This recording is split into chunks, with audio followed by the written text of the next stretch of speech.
નડિયાદ ગામના રસ્તાઓ જે રીતના બનાવ્યા પછી તૂટી જાય છે, 3 મહિના 4 મહિના પછી ખોદવા પડે છે સમારકામ માટે. એટલે સરકારની એક કોમન એસઓપી છે જેનું પાલન થતું નથી. એટલે આજે અમે ઇન્ચાર્જ કમિશનર શ્રીને નડિયાદ મહાનગરપાલિકાને એક આવેદનપત્ર આપવા આવ્યા છે કે એક એસઓપી છે જેનું સંપૂર્ણપણે પાલન કરવામાં આવે. એટલે કે જે પણ સોસાયટીની અંદર રોડ બનાવવામાં આવે કે જાહેર રસ્તાઓ ઉપર રોડ બનાવવામાં આવે ત્યાંની પ્રજાને 15 દિવસ પહેલા ઇન્ફોર્મ કરવામાં આવે. એટલે ધારો કે સોસાયટીની અંદર રોડ છે તો MGVCL છે, પાણીની પાઇપલાઇનો છે, ગટરોના કનેક્શન છે, ઇલેક્ટ્રિકના કનેક્શનો છે, ગેસના કનેક્શનો છે, આ બધા જ જોડે સરકાર જ સંકલન કરે અને 15 દિવસ પહેલા એ લોકોને એક કાગળ દરેક ડિપાર્ટમેન્ટને મોકલી દે કે ભાઈ આ સોસાયટીમાં અમે રોડ બનાવવાના છે. એટલે એક ડિપાર્ટમેન્ટ જઈ અને સોસાયટીના પ્રશ્ન સોલ્વ કરે. ઇલેક્ટ્રિકની લાઇટો જે આપણે નાખવામાં આવે છે એના પ્રકાશ ડીમ પડી ગયા છે, એની લો વોલ્ટેજની લાઇટો નાખવામાં આવી છે. એટલે આ બધા જ પ્રશ્નો હવે જ્યારે મહાનગરપાલિકા થઈ ગઈ છે ત્યારે સરકારના પ્રતિનિધિઓ જ ધ્યાન આપે. એના માટે આજે અમે એક આવેદનપત્ર આપવામાં આવ્યા છે. એક એસઓપી છે સરકારની કે જેની અંદર વાસ્તવિક ટ્રાફિક મુજબ ડિઝાઇન કરવો રોડ, સબગ્રેડ માટીનું પરીક્ષણ અને પાયાની તૈયારી કરવી. એટલે રોડની નીચેનું માટીનું યોગ્ય પરીક્ષણ કરવું ખૂબ જરૂરી છે કે જેના કારણે રોડ તૂટી ના જાય. યુટિલિટી શિફ્ટિંગ એટલે પાણીની line, drainage line, gas line, વીજ કેબલ અને FOC જેવી યુટિલિટી લાઇટોનું શિફ્ટિંગ રોડ કામ પહેલા પૂર્ણ કરવું જેથી બાદમાં નવો રોડ તોડવો ના પડે, કાપવો ના પડે.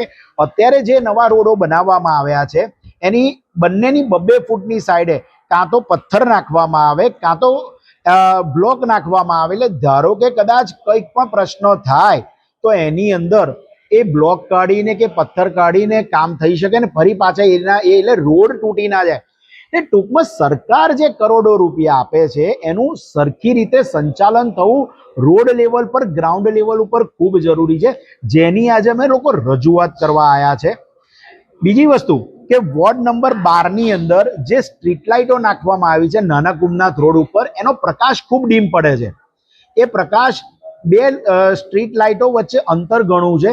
એટલે એ 2 સ્ટ્રીટ લાઇટો વચ્ચે અને સામેની સાઈડ જે એ લોકો એક આ બાજુ એક સામે જે ત્રિકોણ આમમાં નાખ્યું છે એની જગ્યાએ સામસામી લાઇટો નાખવામાં આવે અને 65 વોલ્ટની જો વ્હાઇટ વોર્મ લાઇટ નાખવામાં આવે. ઘણી સોસાયટીની બહાર ઘણા બિલ્ડરોએ નાખી છે જેનું પ્રકાશ અનેરું પડે છે. રાત્રે 2 વાગે પણ દિવસ જેવો અનુભવ થાય.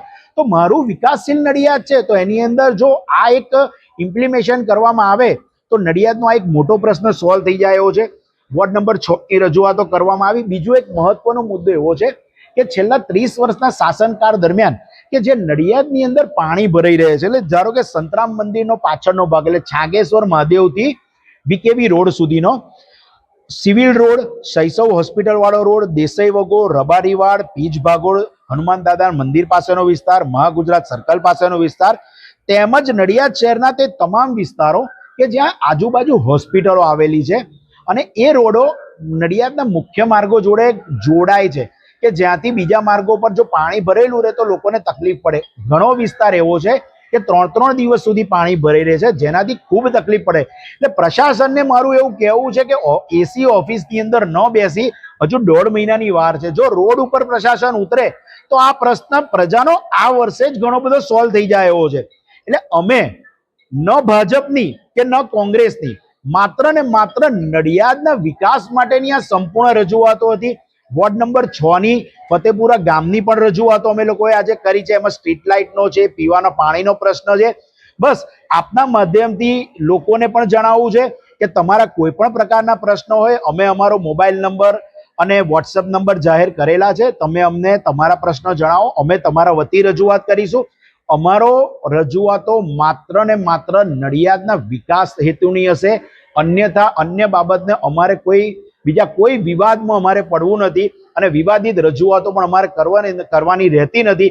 માત્ર ને માત્ર ફરી એકવાર કહું છું, માત્ર ને માત્ર આટલા બધા જંગી મતોથી વોર્ડ નંબર 12 માંથી જ્યારે મને જીતાડ્યો છે ત્યારે વોર્ડ નંબર 12 ના વિકાસની સાથે સાથે નડિયાદ શહેર કોંગ્રેસ પ્રમુખ તરીકે સમસ્ત નડિયાદ અને આજુબાજુના જે ગામડા જોડાયેલા છે એમાં છેવાડાના માનવી સુધીના લોકોને સુવિધાઓ, સરકારના જે પૈસા આવે છે એની ગ્રાન્ટ વપરાઈ રહે અને બધું કામ સારું થાય, નડિયાદ આણંદ કરતા આગળ આવે, તેના માટેની જ અમારી આજની રજૂઆત અને અગાઉની હવે પછીની રજૂઆતો રહેશે.